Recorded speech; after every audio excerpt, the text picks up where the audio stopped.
My name is Eugene. How are you guys doing tonight? Hi, Eugene. Give it up for the host, everybody.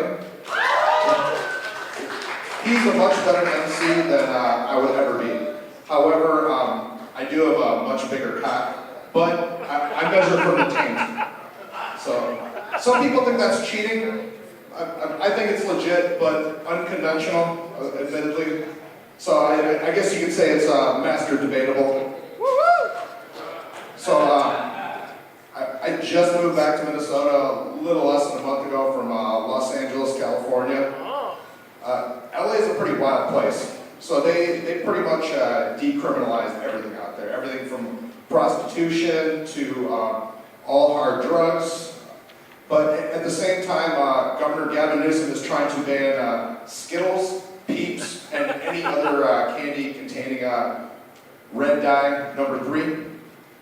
Now, I wish I could tell you guys that I moved back here because I was homesick, but the truth of the matter is I got into a little bit of legal trouble over in the city of Fallen Angels. So me and a buddy were on our way home from the bar one night, and my friend Ben, who was driving, he got pulled over on the 101 freeway for speeding. Cop comes up to his window. He knew pretty much right away that he was drunk. I mean, I have no doubt in my mind that he stunk like booze. So pulls him out of the car, gives him a breathalyzer, field sobriety test, cuffs him, puts him in the back of the car. At this point, I'm starting to get a little nervous because I just so happen to have a little baggie of cocaine in my pocket, and I knew he was going to pull me out next. Hey, someday I'll be perfect like you guys, but until then, I'm gonna work with what I got. But just when the cop was coming up to pull me out of the car, I remember like, oh yeah, they decriminalized this. This is gonna be no big deal. So I got a big old grin on my face as the officers pulling me out of the car and rummaging through my pockets, thinking, "Do your worst, piggy." So here I am thinking, I'm just going to write you like $100 fine and, let me go on my way. But then all of a sudden, Captain America slams me face first into the hood of the cop car, and he starts telling me, "You're going down for this." I'm just confused. I'm just thinking, like, going down for what? Like, this shit is damn near legal. Did you not get the memo? And then just as I was saying that, he pulls out of my pocket one single green Skittle. So I look back and just like, fuck. Like, this guy just threw the bag of Coke on the ground. He didn't even care about that. Pulls out a test kit, starts testing the Skittle. And then he looks at me, looks at his partner. He's like, just as I thought, positive for red dye number 3. Take this scumbag away, Larry. So after that, I knew I had to go. Between that experience and daily Fox News fear-mongering, talking about hordes of homeless fentanyl zombies trying to break into my apartment and squat there illegally, I knew I had to make my way back to Minnesota.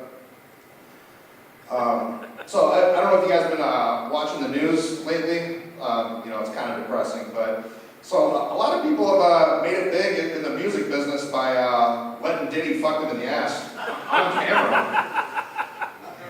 Yeah, apparently raw talent just isn't enough anymore. You also have to let Diddy raw dog your asshole.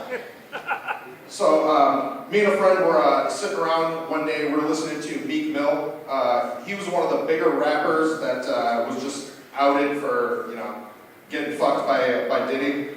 And for those of you who don't know, Meek Mill's lyrics are, a lot of wordplay, a lot of metaphors. So me and my friend were getting stoned. We were sitting there trying to decipher which one of his verses cryptically alluded to Diddy fucking his asshole. Now, when you're really stoned, almost every one of Meek's verses sounds like a cry for help. Like all I could hear was, Diddy, I don't wanna, but I'll do it if it's the only way. I mean, it makes you wonder, all these big rappers, there's so many far more talented underground rappers that, never caught a break. Well, I guess now we know. I guess Diddy's cock is the golden ticket for that. Yeah, I did a little bit of stand-up comedy in LA. when I was there. I never made a career out of it, never even really made any money doing it. Although I did get to open for Sean Wayans once, that was pretty awesome. I was very grateful for that. See, back then, I didn't know that I didn't need to be hardworking or talented. Shit, I didn't even really need to be funny. All I would have had to do was get in my car and drive the 12 miles from Van Nuys to the Hollywood Hills and let Diddy fuck me in the ass on camera. You know? I mean, like, I'm not gay, but $1 million is $1 million, you know? Like, I could have been the white Kevin Hart. You know?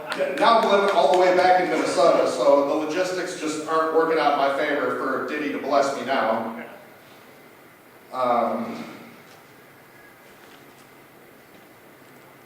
Yeah, so I guess I'm just going to have to do this the old-fashioned way to, you know, for you guys to take me seriously, is actually attempt to be funny. Now, I left California because I wanted to get away from all this crazy crime going on the West Coast. But I get here, and apparently you guys have roving bands of car thieves that specialize in boosting Kias. They call themselves the Kia Boys. Apparently they start the car with a USB cable. So I guess you could say they need no Kia to start the car. And what's even worse is you come outside to go to work in the morning, and you got no Kia. Like I needed another reason not to buy that car. Okay, that's all I got. Thanks, guys.